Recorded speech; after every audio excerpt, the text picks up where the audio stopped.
और अहमद साहब, इस हायर इंटरेस्ट रेट के बावजूद भी इस वक्त हम स्टॉक मार्केट को नए नए रिकॉर्ड्स बनाते हुए देख रहे हैं, अपने ऑल टाइम हाई पर इस वक्त मार्केट मौजूद है। तो अब ये जो मोमेंटम है इसको आप अभी आगे भी कैरी फॉरवर्ड होते देख रहे हैं, या चूंकि अब कैलेंडर ईयर की एंडिंग है और दिसंबर के आखिरी वीक में या 10 दिन में हम बड़ी करेक्शंस भी और बड़े डाउनफॉल्स भी अपने माजी में मार्केट्स के देखे हैं, तो ये अभी भी अपने बूम की तरफ जाएगी मार्केट मजीद? देखिए, मार्केट तो बेहतर है, वाइब्रेंसी है।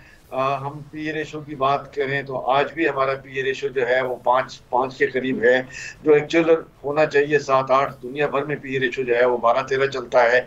आज हमारी जो मार्केट है वो $52 बिलियन की मार्केट है, जो एक वक्त हमारी $96 बिलियन की मार्केट थी।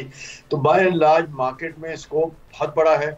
सिर्फ इन्वेस्टर्स को एक कॉशियस अप्रोच के साथ चलना है। जो आम इन्वेस्टर है उसको ये देखना है कि कौन सी कंपनी में इन्वेस्ट कर रहा है, कैसे कर रहा है।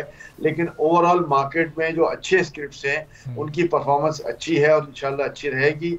और जो एक्चुअल वैल्यू है पाकिस्तान के स्टॉक मार्केट की, उसके स्क्रिप्ट्स की, उसके शेयर्स की, वो इंशाल्लाह ज़रूर आएगी। और अहमद साहब, जिस स्पीड से या जिस पेस से इस वक्त इंडेक्स ऊपर की तरफ जा रहा है, क्या जो मार्केट का वॉल्यूम है इन्वेस्टमेंट पॉइंट ऑफ व्यू से, क्या उसमें भी उसी स्पीड से, उसी पेस से, उसी रेशो से इजाफा हो रहा है?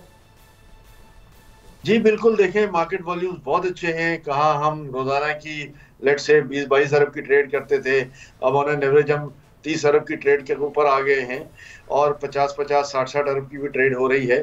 तो एवरेज अगर देखा जाता है तो एवरेज में हम काफ़ी बेहतर ऊपर जा रहे हैं।